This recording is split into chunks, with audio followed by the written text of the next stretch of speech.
The magician asks the spectator to shuffle the deck and choose a card for himself. The chosen card is fairly lost in the deck through a series of random cuts. Then the two aces becomes the hunters of the deck.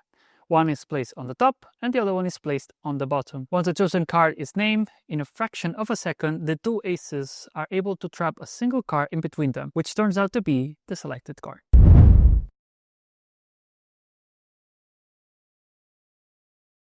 Right now, since we have the aces, I would like to continue by asking you the following. I need you to make a choice. So what do you want to keep? The black aces or the red aces? I will go with the red aces. Okay, perfect. So we're going to eliminate the black ones. Okay, perfect. So I want you first to continue to shuffle. In the meantime, I'm going to leave them here aside, okay? Okay. Because I'm about to show you how magicians, when they're not, let's say, super active, they like to find cards, yeah? And you will see that it's not about me, it's about the aces. But for now, let's keep it like this. Okay. So I'm gonna ask you, since you shuffle, I don't want to touch it. I want you please to go through the deck and get any card you want, keep it for you, and give me the deck once you have the card. Like looking at the value? Or if you want, you can do it as random, as you want. Okay. Go ahead. Okay. Okay, can you give me the rest of the deck? I can give you the rest. Perfect. So good thing you shuffle, you took yourself the card, so we agree that there's no influence on my side. Yeah? Yeah, perfect. 0. So can you please lose it somewhere in the pack? Yes. Perfect. Now we completely lose it somewhere in the deck. Yes? Yes. But right now, as a magician, as an experienced one, I could maybe have an estimation of where it could be. It could be in the middle, right? But if I do this, now it's not as logical or as easy to follow. So do you mind cut for me? Of course. Perfect. Complete. Take the rest and complete. Yes. Perfect. Do you want to cut more?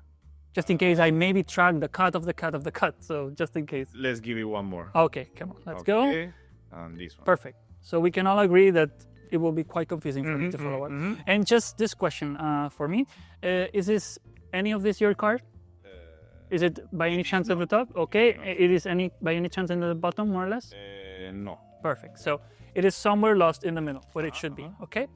So if I will be the classic magician, I'll be going through the deck like this, like, okay, I think it's this one or this one, but I don't want to do that. I want to do something more interesting. And remember what I told you is that when a magician is not as active or does not want to find the card, he has a very specific method. In this case, I'm going to use the aces. That will be the hunters of the deck. Okay. Yeah?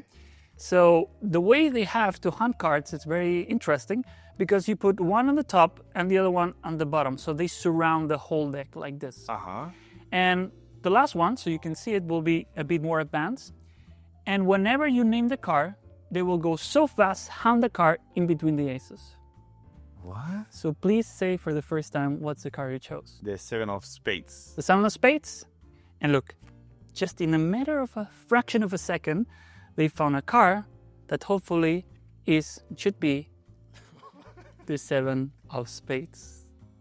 You see, sometimes it's not about the magician, it's about the cards that are following it. That's so cool. Thank you, appreciate it. Now, moving on, I would like to share with you how to do what is for you the best trick, your favorite one, which is the hunters, I call it. And as you can see, this effect can be easily linked with the one I show you in the beginning. And I like to do it because this way we are routining, which is a concept that, from my point of view, it's interesting because it works like a story. We start with an introduction, we then go with the main part of the movie or the story, and then we conclude with the end with something that maybe could be more personal, as I showed in the performance. So here I have the perfect excuse because I need two cards that are going to be the ones hunting your chosen card. Okay. So here you can freely ask the spectators to choose any of the cards they want. Any of the two cards. I will go now with the black aces. With the black one. Perfect. So now you eliminate them, and here what we have is what we're gonna call the hunters. What I'm about to show you is what's known as a sandwich effect. Okay. These effects are known in magic as a classic concept that a lot of magicians play with. We have many versions, but basically the concept is the two cards are catching, hunting, or finding a card in between them, like if it was a sandwich. Yeah, there's many versions of it, and this one, from my point of view, is by far the easiest. If you have zero skills and knowledge, it's the easiest to learn. That's me. Plus, it has the visual impact that I think is the one you liked. Yes, yeah. And I think this is very easy to learn and super nice for beginners. And also, another concept that we're about to learn here is what's known as the key card. The key card is one of the most fundamental concepts that will be your best friend as a magician. And this is basically a card that tells me what your car is, that we all know in advance, or maybe we create it on the spot. We'll see it now, but key card and sandwich are the two topics we're gonna be discussing and talking about here. Okay. So, as my personal point of view, I like to give people the freedom, or they feel the freedom that nothing is set up, that I'm not influencing or controlling their choices. First, what I want first is you to shuffle the deck, So whoever is thinking like, oh, this is ready, or prepare or set up and so on, this is already eliminates that idea. Plus, if they think that when they choose a car, it's the car I want, which is from my experience, is a common thought or a common comment I hear amongst spectators, I just ask them to go through the deck and choose a card they want. Which I did. Yeah, and whenever they're done, they just give me the deck back, but they keep the card. Yeah? Okay. So here we can agree that this contributes a lot to feel this freedom of, I want to get this car. I don't want them to go like, I want this one here because I don't trust you or something like that. This total freedom. So it's open as possible. Yes. So right now we have a card, and what we're gonna do is to create our key card that's gonna tell me where your car is. Okay. And the way to do it is just by having a glimpse on the bottom card. Okay. Or when we cut, well, in this case, still the bottom card, if I'm doing what's known as swing cut. And by the way, if you know how to do a swing cut, if you would like to do it like this, I have a tutorial that you can find in the label here or in the description, in the, how is it called? Is the reproduction list? In the playlist? In the playlists. Yeah, you can find it in the playlist. So you can, if you don't have any skills, you can just do it like this and look, this is the only card I have in view, and this will be my key card. If you want to do it from the bottom, you can do swing cut, or basically just cut like this again, and you have it on view. This, you have to do it in a very natural way. It will be probably very common amongst beginners that they will feel guilty when they do that, and they will be doing like this, that they think it's obvious, but it's not. If you present it naturally, nobody knows what a key card is, and nobody knows what it is for. So in this case, you can just naturally go ahead, you cut over here and say like, hey, we're gonna lose it somewhere in the deck. Okay. And look, I have all the time and room for me to watch the card. So as you can see now, your chosen card, the King of Hearts, will be placed exactly right next to the Jack of Diamonds. So I know the card after this one, it will be your chosen card. In this case, I don't know, I'm not supposed to know the card. And now is when I complete, our key card is ready for us to know what's your card. But this is not enough, because there's people who may think that we can estimate, or a lot of people might have an idea what the card could be. Okay. So we need to, again, create kind of more chaos.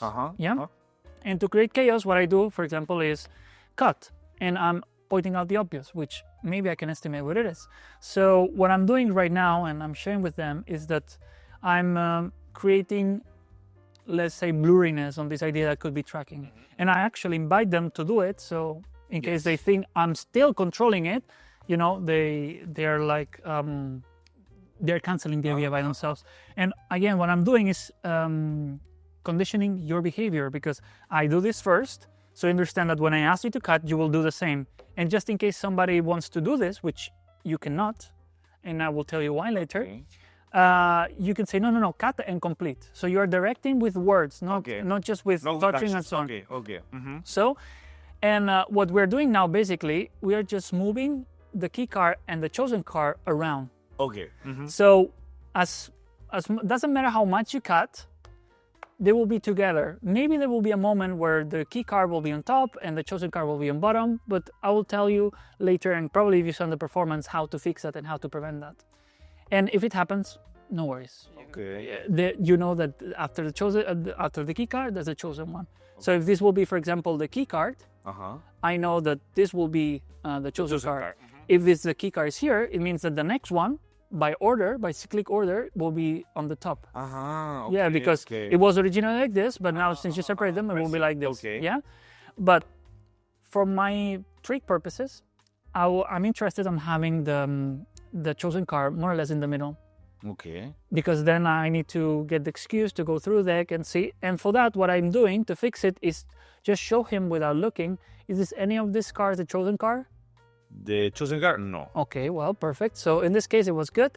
And what about the bottom? No. Perfect. So we're in the perfect situation. But what happens if by any chance, if it ends up on the top or on the bottom? Well, he's confirming us. So we say, no, I want you to be completely lost. So you cut once more and you make sure. Together. No, well, they will not only come together, but also they will be lost more or less in the middle.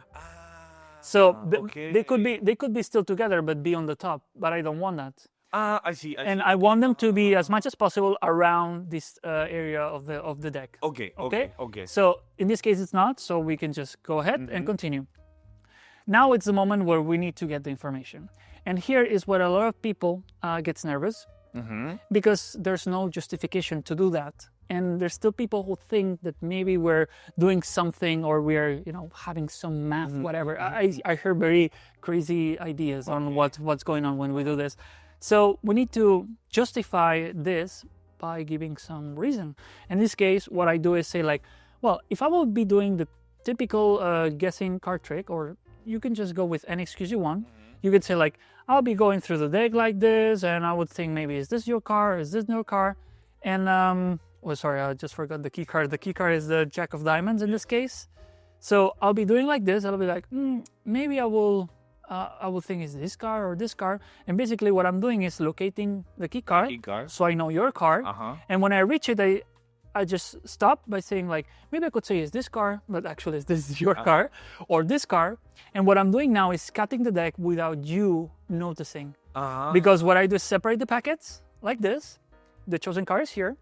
And I do this car or this car. And now when I separate them, you don't know what's the top, what's the bottom. And additionally, once I'm completing, I'm saying like, okay, because these are the ones who are going to help me. So I misdirect you. The tension is here. So I completed the cut and now the chosen car is in the bottom. Okay. Yeah. And, I just cut it and it's ready here. So now we are all set to almost make the big reveal. And what we're doing now is to explain how these cards are going to find yours. So we're going to put them one on top, one on bottom. Yeah, here you can see it's almost facing face to face.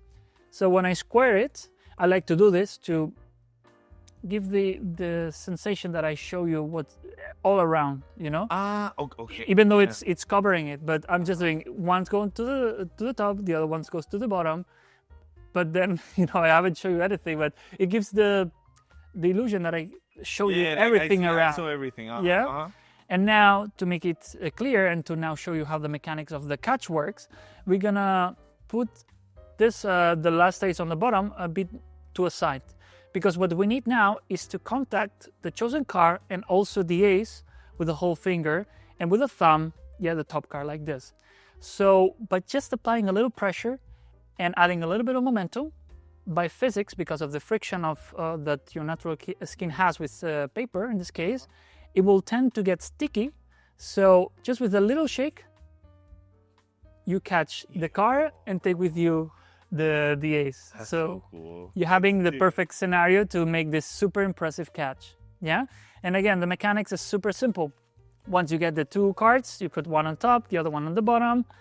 You show it like this. You take the card, put it a little bit aside. Keep in mind that you cannot show it now because then they can see it. And here you're contacting with the tip, as much contact as possible, just slightly the bottom card, the top on the thumb, and just by shaking a little bit. That is so cool. Even knowing the thing, that is still so cool. And now you're ready to make the big reveal and show everybody that the aces got the chosen card like this. That is awesome. Do you wanna try it? I would love to. Look, go ahead. Let's get the aces here. Get the bottom ace aside. So what I need to do is well, I would show you If you want, yeah. and Yeah. then I would do like this. Yeah, a bit more. You can do a bit more, yeah, like this. So you have more contact with the tip. Okay, so now with the left hand, and then like this. feel, yeah, and just a subtle, or how to say it, a soft holding, and now shake it to the other hand, and now you cut the car.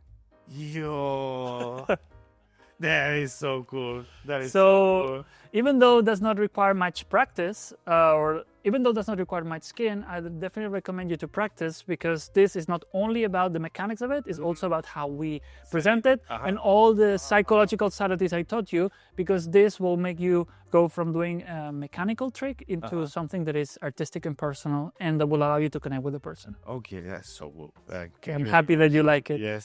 So that was the tutorial. I hope you like it. I hope you enjoy it. And if so, please don't forget to give me a like. This will help me a lot.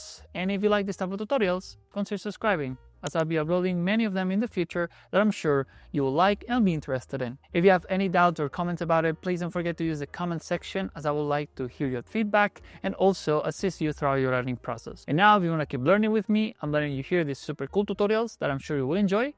Thank you so much for watching this tutorial till the end, and I hope to see you in the next one.